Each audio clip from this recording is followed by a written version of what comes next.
ನಮಸ್ಕಾರ ಸ್ನೇಹಿತರೆ, welcome back to tech facts Kannada ಚಾನಲ್ಗೆ. ನಾನು ನಿಮ್ಮ ಮಂಜುನಾಥ್. ಸ್ನೇಹಿತರೆ, ಗೃಹಲಕ್ಷ್ಮಿ ಯೋಜನೆಯ 23ನೇ ಕಂತಿನ ಹಣ ಇನ್ನೂ ಕೂಡ ಯಾರಿಗೂ ಬಂದಿಲ್ಲ. 23ನೇ ಕಂತಿನ ಹಣ ನಿಮಗೆ ಬರಬೇಕಂತ ಹೇಳಿದ್ರೆ ಗೃಹಲಕ್ಷ್ಮಿ ಸಂಘ ಓಪನ್ ಆಗಬೇಕು.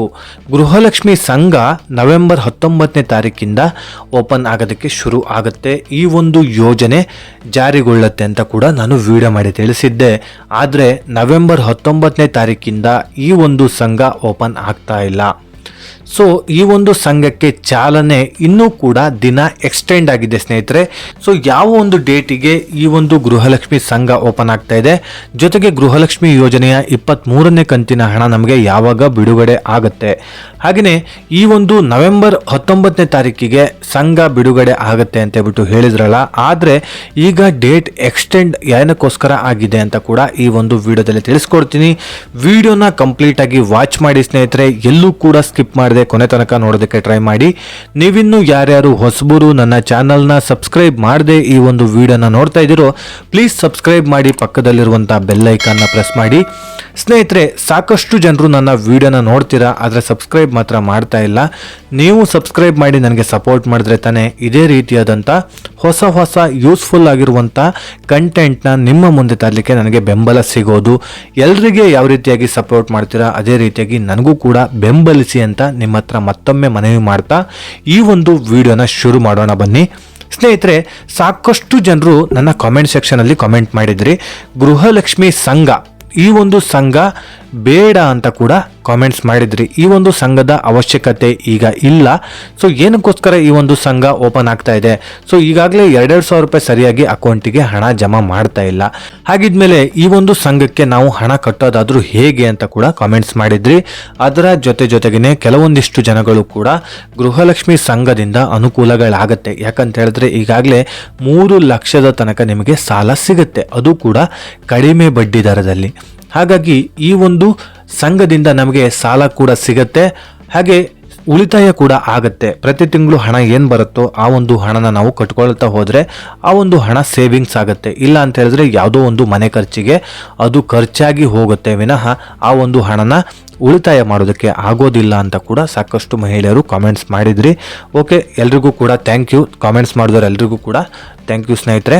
ಸೊ ಈಗಾಗಲೇ ಗೃಹಲಕ್ಷ್ಮಿ ಯೋಜನೆಯ ಈ ಒಂದು ಸಂಘ ಓಪನ್ ಆಗಬೇಕಿತ್ತು. ನಾಳೆ ನವೆಂಬರ್ 19ನೇ ತಾರೀಕಿಂದ ಓಪನ್ ಆಗಬೇಕಿತ್ತು. ಇದಕ್ಕೂ ಕೂಡ ಒಂದು ಹೆಸರನ್ನ ಇಟ್ಟಿದ್ರು, ಗೃಹಲಕ್ಷ್ಮಿ ವಿವಿಧೋದ್ದೇಶ ಸಹಕಾರಿ ಸಂಘ ಅಂತೇಳ್ಬಿಟ್ಟು ಈ ಒಂದು ಹೆಸರನ್ನ ಇಟ್ಟು ಈ ಒಂದು ಸಂಘ ನಾಳೆ ಬೆಳಿಗ್ಗೆ 10 ಗಂಟೆಯಿಂದ ಚಾಲನೆ ಆಗಬೇಕಾಗಿತ್ತು. ಆದರೆ ಸ್ನೇಹಿತರೆ ಈಗ ಚಾಲನೆ ಆಗ್ತಾ ಇಲ್ಲ. ಸೊ ಡೇಟ್ ಕೂಡ ಎಕ್ಸ್ಟೆಂಡ್ ಆಗಿದೆ. ಹಾಗಿದ್ರೆ ಡೇಟು ಯಾವಾಗ ಎಕ್ಸ್ಟೆಂಡ್ ಆಗಿದೆ ಅಂತ ಕೇಳೋದಾದ್ರೆ ನವೆಂಬರ್ 28ಕ್ಕೆ ಈ ಒಂದು ಯೋಜನೆ ಜಾರಿಗೊಳ್ಳುವಂಥದ್ದು, ಈ ಒಂದು ಸಂಘ ಚಾಲನೆಗೊಳ್ಳುವಂಥದ್ದು ಸ್ನೇಹಿತರೆ. ಹಾಗಿದ್ರೆ ನವೆಂಬರ್ 28ಕ್ಕೆ ಏನಕ್ಕೆ ಡೇಟು ಎಕ್ಸ್ಟೆಂಡ್ ಆಗಿದೆ? ಹತ್ತತ್ರ 9 ದಿನ ಆಗುತ್ತೆ. ನವೆಂಬರ್ 19ನೇ ತಾರೀಕು ಆಗಬೇಕಾಗಿದ್ದು ನವೆಂಬರ್ 28ನೇ ತಾರೀಕಿಗೆ ಈ ಒಂದು ಸಂಘ ಓಪನ್ ಆಗುವಂಥದ್ದು. ಹಾಗಿದ್ರೆ 9 ದಿನ ಎಕ್ಸ್ಟೆಂಡ್ ಮಾಡಿರುವಂಥ ಉದ್ದೇಶ ಆದರೂ ಏನು ಅಂತ ನೀವು ಕೇಳ್ಬೋದು. ಸ್ನೇಹಿತರೆ, ಇದ್ರ ಬಗ್ಗೆ ಕೆಲವೊಂದಿಷ್ಟು ಮಾಹಿತಿ ಬರ್ತಾ ಇದೆ ಸ್ನೇಹಿತರೆ. ರಾಹುಲ್ ಗಾಂಧಿ ಆಗಿರ್ಬೋದು, ಮಲ್ಲಿಕಾರ್ಜುನ ಖರ್ಗೆ ಆಗಿರ್ಬೋದು, ಪ್ರಿಯಾಂಕಾ ಗಾಂಧಿ ಆಗಿರ್ಬೋದು, ಇವರೆಲ್ಲರೂ ಕೂಡ ಈ ಒಂದು ಸಂಘ ಓಪನ್ ಆಗುವಂಥ ಟೈಮಲ್ಲಿ ಎಲ್ಲರೂ ಕೂಡ ಇರಬೇಕಾಗುತ್ತೆ ಕಾರ್ಯಕ್ರಮದಲ್ಲಿ. ಸೊ ಹಾಗಾಗಿ ಇವರೆಲ್ಲರೂ ಕೂಡ ಬ್ಯುಸಿ ಇರೋದ್ರಿಂದ ಹಾಗಾಗಿ ಎಲ್ಲರೂ ಕೂಡ ಬರೋದಕ್ಕೆ ಆಗ್ತಾ ಇಲ್ಲ. ಸೊ ಎಲ್ಲರೂ ಕೂಡ ಬಂದರೆ ತಾನೇ ಈ ಒಂದು ಯೋಜನೆನ ಜಾರಿಗೊಳಿಸುವಂಥದ್ದು ಎಲ್ರಿಗೂ ಕೂಡ ರೀಚ್ ಆಗುತ್ತೆ. ಜನಗಳಿಗೂ ಕೂಡ ಇದರಿಂದ ಎಷ್ಟು ಉಪಯೋಗ ಇದೆ ಅಂತ ತಿಳಿಸ್ಕೊಡ್ಬೋದು. ಹಾಗೆ ಅಧ್ಯಕ್ಷರು, ಉಪಾಧ್ಯಕ್ಷರು ಅಂತ ಹೇಳ್ಬಿಟ್ಟು ಎಲ್ಲರೂ ಕೂಡ ಬರಬೇಕಾಗತ್ತೆ. ಹಾಗಾಗಿ ಒಬ್ಬರು ಇಲ್ಲ ಅಂತ ಹೇಳಿದ್ರು ಕೂಡ ಈ ಒಂದು ಕಾರ್ಯಕ್ರಮ ಮುಂದೆ ಹೋಗುತ್ತೆ ಸ್ನೇಹಿತರೆ. ಸೊ ಅದಕ್ಕೋಸ್ಕರನೇ ಈಗ ಡೇಟನ್ನು ಎಕ್ಸ್ಟೆಂಡ್ ಮಾಡಿದರೆ ಸ್ನೇಹಿತರೆ. ನವೆಂಬರ್ 19ನೇ ತಾರೀಕಿಗೆ ರಾಹುಲ್ ಗಾಂಧಿ ಆಗಿರ್ಬೋದು, ಪ್ರಿಯಾಂಕಾ ಗಾಂಧಿ ಆಗಿರ್ಬೋದು, ಹಾಗೆ ಮಲ್ಲಿಕಾರ್ಜುನ ಖರ್ಗೆ ಆಗಿರ್ಬೋದು, ಈ ದೊಡ್ಡ ತಲೆಗಳೇ ಬರ್ತಾ ಇಲ್ಲ. ಸೊ ಹಾಗಾಗಿ ಈ ಒಂದು ಡೇಟನ್ನು ಎಕ್ಸ್ಟೆಂಡ್ ಮಾಡಿದರೆ ಸ್ನೇಹಿತರೆ. ಸ್ವಲ್ಪ ದಿನ ಕಾಯಿರಿ, ಇನ್ನೊಂದು ವಾರ ವೆಯ್ಟ್ ಮಾಡಬೇಕಾಗತ್ತೆ. ಅದಾದಮೇಲೆ ನಿಮಗೆ ಈ ಒಂದು ಸಂಘ ಓಪನ್ ಆಗುವಂಥದ್ದು. ಇನ್ನೂ ಕೆಲವೊಂದಿಷ್ಟು ಜನಗಳು ಕೂಡ ಹೇಳ್ತಾ ಇದ್ರು, ಸಂಘಕ್ಕೆ 2,000 ರೂಪಾಯಿ ನಾವು ಹಣನ ಕಟ್ಟಬೇಕು ಅಂತೇಳ್ಬಿಟ್ಟು. ಸಂಘಕ್ಕೆ 2,000 ರೂಪಾಯಿ ಹಣ ಕಟ್ಟಿನೇ ಸೇರ್ಕೋಬೇಕಾ, ಹಾಗೆ ಸೇರ್ಕೊಳ್ಳೋದಕ್ಕೆ ಆಗೋದಿಲ್ವಾ ಅಂತೇಳ್ಬಿಟ್ಟು. ಇಲ್ಲ ಸ್ನೇಹಿತರೆ, ಸಂಘಕ್ಕೆ 2,000 ರೂಪಾಯಿ ಸ್ಟಾರ್ಟಿಂಗಲ್ಲಿ ಕಟ್ಟಲೇಬೇಕಾಗತ್ತೆ, ಕಟ್ಟಿನೇ ನೀವು ಸೇರ್ಕೊಳ್ಬೇಕಾಗತ್ತೆ. ಹಾಗೆ ಪ್ರತಿ ತಿಂಗಳು ನಿಮಗೆ ಏನು ಗೃಹಲಕ್ಷ್ಮಿ ಹಣ ಬರುತ್ತೋ ಆ ಒಂದು ಹಣನ ಈ ಒಂದು ಸಂಘಕ್ಕೆ ಕಟ್ಟಬೇಕಾಗತ್ತೆ ಸ್ನೇಹಿತರೆ. ಕಟ್ಟಿ ನೀವು ಉಳಿತಾಯನ ಮಾಡ್ಕೊಳ್ಬೇಕಾಗತ್ತೆ. ಹಾಗೆಯೇ ನೀವು ಕಡ್ಡಾಯವಾಗಿ ಈ ಒಂದು ಸಂಘಕ್ಕೆ ಸೇರ್ಕೊಳ್ಬೇಕಂತ ಹೇಳಿದ್ರೆ ಗೃಹಲಕ್ಷ್ಮಿ ಹಣ ನಿಮಗೆ ಬರ್ತಾ ಇರಬೇಕು. ಗೃಹಲಕ್ಷ್ಮಿ ಫಲಾನುಭವಿಗಳು ನೀವು ಆಗಿರಲೇಬೇಕಾಗತ್ತೆ ಸ್ನೇಹಿತರೆ. ಇಲ್ಲ ಅಂತ ಹೇಳಿದ್ರೆ ನೀವು ಈ ಒಂದು ಸಂಘಕ್ಕೆ ಸೇರ್ಕೊಳ್ಳೋದಕ್ಕೆ ಸಾಧ್ಯ ಇಲ್ಲ ಸ್ನೇಹಿತರೆ. ಹಾಗೆಯೇ ಕೆಲವೊಂದಿಷ್ಟು ಜನಗಳು ಕೂಡ ಕೇಳಿದರೆ, ಸರ್ ಕೆನರಾ ಬ್ಯಾಂಕ್ ಅಲ್ಲಿ ಅಕೌಂಟ್ ಇರಲೇಬೇಕಾ ಅಥವಾ ಆಲ್ರೆಡಿ ನಮ್ಮ ಅಕೌಂಟ್ ಇದೆಯಲ್ಲ, ಸೊ ಅದಕ್ಕೆ ಲಿಂಕ್ ಮಾಡ್ಬೋದಾ ಅಂತ ಹೇಳ್ಬಿಟ್ಟು ಕೇಳಿದ್ರು. ಸ್ನೇಹಿತರೆ, ಈಗಾಗಲೇ ಕೆನರಾ ಬ್ಯಾಂಕ್ ಅಕೌಂಟ್ ನಿಮ್ಮ ಹತ್ರ ಇದೆ ಅಂತ ಹೇಳಿದ್ರೆ ಮತ್ತೊಂದು ಅಕೌಂಟು ತೆರೆಯೋದಕ್ಕೆ ಆಗೋದಿಲ್ಲ. ಮೇ ಬಿ ಅದೇ ಅಕೌಂಟಿಗೆ ಲಿಂಕ್ ಮಾಡುವ ಚಾನ್ಸಸ್ ಇರುತ್ತೆ. ಅಂದರೆ ಕುಟುಂಬದ ಸದಸ್ಯರಲ್ಲ, ಕುಟುಂಬದ ಯಜಮಾನಿಯ ಅಕೌಂಟು ಈ ಒಂದು ಕೆನರಾ ಬ್ಯಾಂಕಲ್ಲಿ ಇರಬೇಕಾಗುತ್ತೆ ಸ್ನೇಹಿತರೆ. ಮನೆಯ ಸದಸ್ಯರೆಲ್ಲರೂ ಕೂಡ ಈ ಒಂದು ಬ್ಯಾಂಕಲ್ಲಿ ಅಕೌಂಟನ್ನು ಹೊಂದಿರಬೇಕು ಅಂತ ಹೇಳ್ಬಿಟ್ಟು ರೂಲ್ಸ್ ಇಲ್ಲ. ಕುಟುಂಬದ ಯಜಮಾನಿ ಮಾತ್ರ ಕೆನರಾ ಬ್ಯಾಂಕಲ್ಲಿ ಅಕೌಂಟು ಕಡ್ಡಾಯವಾಗಿ ಹೊಂದಿರಲೇಬೇಕಾಗತ್ತೆ. ಹಾಗೆಯೇ ಆಲ್ರೆಡಿ ನಿಮ್ಮ ಒಂದು ಅಕೌಂಟು ಕೆನರಾ ಬ್ಯಾಂಕಲ್ಲಿ ಇದೆ ಅಂತ ಹೇಳಿದ್ರೆ ಆ ಒಂದು ಅಕೌಂಟಿಗೆ ಈ ಒಂದು ಗೃಹಲಕ್ಷ್ಮಿ ಸಂಘದ ಅಕೌಂಟ್ ಅಂತ ಹೇಳ್ಬಿಟ್ಟು ಲಿಂಕ್ ಮಾಡುವ ಚಾನ್ಸಸ್ ಇರುತ್ತೆ. ಹೊಸ ಅಕೌಂಟನ್ನು ತೆರೆಯುವಂಥ ಅವಶ್ಯಕತೆ ಇರೋದಿಲ್ಲ ಅಂತ ಅನಿಸ್ತಾ ಇದೆ ಸದ್ಯದ ಮಟ್ಟಿಗೆ. ನೋಡೋಣ, ಮುಂದಿನ ದಿನಗಳಲ್ಲಿ ಯಾವುದೇ ರೀತಿಯಾದಂಥ ಅಪ್ಡೇಟ್ ಬಂದರೂ ಕೂಡ ನಾನು ತಿಳಿಸ್ತೀನಿ.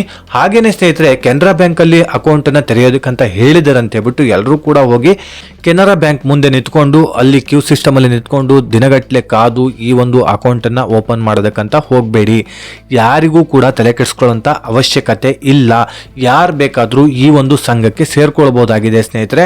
ಅದಕ್ಕೂ ಕೂಡ ಲಾಸ್ಟ್ ಡೇಟ್ ಅಂತ ಕೂಡ ಇಲ್ಲ ಸ್ನೇಹಿತರೆ. ಹಾಗಾಗಿ ನೀವು ಸೇರ್ಕೊಳ್ಬೋದು. ನಿಮ್ಮ ಸಂಘದಲ್ಲಿ 8ರಿಂದ 10 ಜನಗಳು ಇರುವಂಥ ಒಂದು ಸಂಘಗಳು ಕ್ರಿಯೇಟ್ ಆಗ್ತಾ ಹೋಗುತ್ತೆ ಸ್ನೇಹಿತರೆ. ಒಂದೊಂದು ಒಂದು ಟೀಮಲ್ಲಿ 8ರಿಂದ 10 ಜನ ಇರ್ಬೋದು, ಅದಕ್ಕಿಂತ ಹೆಚ್ಚು ಜನರು ಇರೋ ಹಾಗಿಲ್ಲ. ಸೊ ಈ ರೀತಿಯಾಗಿ ಕೆಲವೊಂದಿಷ್ಟು ರೂಲ್ಸ್ಗಳು, ರೆಗ್ಯುಲೇಷನ್ಸ್ಗಳು ಎಲ್ಲದೂ ಕೂಡ ಹೊರಗೆ ಬರುತ್ತೆ. ಹೊರಗೆ ಬಂದ ತಕ್ಷಣ ನಾನು ವಿಡಿಯೋ ಮಾಡಿ ನಿಮಗೆ ತಿಳಿಸ್ತೀನಿ. ಸದ್ಯದಲ್ಲೇ ಅದ್ರ ಬಗ್ಗೆ ಮಾಹಿತಿ ಬರುತ್ತೆ. ನಾಳೆನೇ ಬರಬೇಕಾಗಿತ್ತು, ನಾನು ಕೂಡ ವೆಯ್ಟ್ ಮಾಡ್ತಾ ಇದ್ದೆ. ಸೊ ಅದ್ರ ಬಗ್ಗೆ ಹೆಚ್ಚಿನ ಮಾಹಿತಿನ ತಿಳ್ಕೊಂಡು ಜನಗಳಿಗೆ ತಿಳಿಸ್ಬೇಕಂತ ಹೇಳ್ಬಿಟ್ಟು ನಾನು ಕೂಡ ವೆಯ್ಟ್ ಮಾಡ್ತಾ ಇದ್ದೆ. ಆದರೆ ಡೇಟು ಎಕ್ಸ್ಟೆಂಡ್ ಆಗಿದೆ. ನವೆಂಬರ್ 28ನೇ ತಾರೀಕಿಗೆ ಗೃಹಲಕ್ಷ್ಮಿ ವಿವಿಧೋದ್ದೇಶ ಸಹಕಾರ ಸಂಘ ಅಂತ ಹೇಳ್ಬಿಟ್ಟು ಸಂಘ ಓಪನ್ ಆಗ್ತಾ ಇದೆ. ಸೊ ಈ ತಿಂಗಳ 28ನೇ ತಾರೀಕು ತನಕ ನೀವು ಕಾಯಲೇಬೇಕಾಗುತ್ತೆ. ಹಾಗಿದ್ರೆ ನೀವು ಕೇಳ್ಬೋದು, ಗೃಹಲಕ್ಷ್ಮಿ ಯೋಜನೆಯ 23ನೇ ಕಂತಿನ ಹಣ ಯಾವಾಗ ಬಿಡುಗಡೆ ಆಗುತ್ತೆ ಸರ್? ನಾವೀಗಾಗಲೇ ವೆಯ್ಟ್ ಮಾಡ್ತಾ ಇದ್ವಿ. ನಾಳೆ ಸಂಘ ಓಪನ್ ಆಗುತ್ತೆ ಅಂದ್ಕೊಂಡಿದ್ವಿ. ಓಪನ್ ಆಗಿ ಇನ್ನೊಂದು 2-3 ದಿನದಲ್ಲಿ ಹಣ ಬರುತ್ತೆ ಅಂದ್ಕೊಂಡಿದ್ವಿ. ಈಗ ಹಣನೂ ಸಿಗ್ತಾ ಇಲ್ಲ, ಹಾಗೆ ಸಂಘ ಕೂಡ ಓಪನ್ ಆಗ್ತಾ ಇಲ್ಲಲ್ಲ ಅಂತ ಹೇಳ್ಬಿಟ್ಟು ನೀವು ಕೂಡ ಬೇಜಾರಾಗಿರ್ಬೋದು. ಸ್ನೇಹಿತರೆ, ನವೆಂಬರ್ 28ನೇ ತಾರೀಕಿನ ನಂತರದಲ್ಲೇ ಈ ಒಂದು ಗೃಹಲಕ್ಷ್ಮಿ ಯೋಜನೆಯ 23ನೇ ಕಂತಿನ ಹಣ ಬಿಡುಗಡೆ ಆಗುವ ಚಾನ್ಸಸ್ ಇದೆ. ಸೊ ವೆಯ್ಟ್ ಮಾಡಲೇಬೇಕಾಗುತ್ತೆ ಸ್ನೇಹಿತರೆ. ಸದ್ಯಕ್ಕೆ ನಿಮಗೆ ಹಣ ಬರೋ ಚಾನ್ಸಸ್ ಇಲ್ಲ. ಇನ್ನೊಂದು 10 ದಿನ ನೀವು ವೆಯ್ಟ್ ಮಾಡಲೇಬೇಕಾಗುತ್ತೆ. ನವೆಂಬರ್ 28ನೇ ತಾರೀಕಿನ ನಂತರದಲ್ಲಿ ಗೃಹಲಕ್ಷ್ಮಿ ಯೋಜನೆಯ 23ನೇ ಕಂತಿನ ಹಣ ಬಿಡುಗಡೆ ಆಗುವ ಚಾನ್ಸಸ್ ಇದೆ ಸ್ನೇಹಿತರೆ. ಸೊ ಏನಕ್ಕೋಸ್ಕರ ನವೆಂಬರ್ 28ನೇ ತಾರೀಕು ತನಕ ಕಾಯಬೇಕು? ಅಷ್ಟರ ಒಳಗಡೆ ಜಮಾ ಮಾಡ್ಬೋದಲ್ಲ ಅಂತ ಹೇಳ್ಬಿಟ್ಟು ನೀವು ಕೇಳ್ಬೋದು. ಅಷ್ಟರ ಒಳಗೇನಾದರೂ ನಿಮಗೆ ಹಣ ಜಮಾ ಆದರೆ ನೀವು ಆ ಒಂದು ಹಣನ ಏನೋ ಒಂದು ಖರ್ಚಿಗೆ ಯೂಸ್ ಮಾಡಿಕೊಂಡು ಖರ್ಚು ಮಾಡಿಬಿಡ್ತೀರಾ. ಹಾಗಾಗಿ ಆ ಒಂದು ಹಣ ನವೆಂಬರ್ 28ನೇ ತಾರೀಕಿಗೆ ಗೃಹಲಕ್ಷ್ಮಿ ಸಂಘ ಓಪನ್ ಆಯ್ತು ಅಂತ ಹೇಳಿದ್ರೆ ನವೆಂಬರ್ 29 ಅಥವಾ 30ನೇ ತಾರೀಕು ಹಂಗೆ ಈ ಒಂದು ಹಣ ನಿಮ್ಮ ಅಕೌಂಟಿಗೆ ಬರೋದಕ್ಕೆ ಶುರುವಾದರೆ ಡೈರೆಕ್ಟಾಗಿ ಆ ಒಂದು ಹಣನ ನೀವು ವಿಡ್ರಾ ಮಾಡಿಕೊಂಡು ನೀವು ಈ ಒಂದು ಸಂಘಕ್ಕೆ ಸೇರ್ಕೊಳ್ಳೋದಕ್ಕೆ 2,000 ರೂಪಾಯಿ ಹಣ ಕಟ್ಟಲೇಬೇಕಲ್ಲ. ಸೊ ಅದಕ್ಕೆ ಯೂಸ್ಫುಲ್ ಆಗುತ್ತೆ ಅನ್ನೋದು ಸರ್ಕಾರದ ಲೆಕ್ಕಾಚಾರ. ಹಾಗಾಗಿ ಹಣ ಜಮಾ ಮಾಡ್ತಾ ಇಲ್ಲ. ಹಣ ಜಮಾ ಮಾಡೋದ್ರಲ್ಲೂ ಕೂಡ ವಿಳಂಬ ಆಗ್ತಾ ಇದೆ ಸ್ನೇಹಿತರೆ. ಓಕೆ, ಇದಿಷ್ಟು ನಿಮಗೆ ಯೂಸ್ಫುಲ್ ಆಗಿದೆ ಅಂದ್ಕೊಂಡಿದ್ದೀನಿ. ಸೊ ಈ ಒಂದು ಯೋಜನೆ ಬಗ್ಗೆ ಏನೇ ಡೌಟ್ ಇದ್ರೂ ಕೂಡ ನನ್ನ ಕಾಮೆಂಟ್ ಸೆಕ್ಷನಲ್ಲಿ ಕಮೆಂಟ್ ಮಾಡಿ.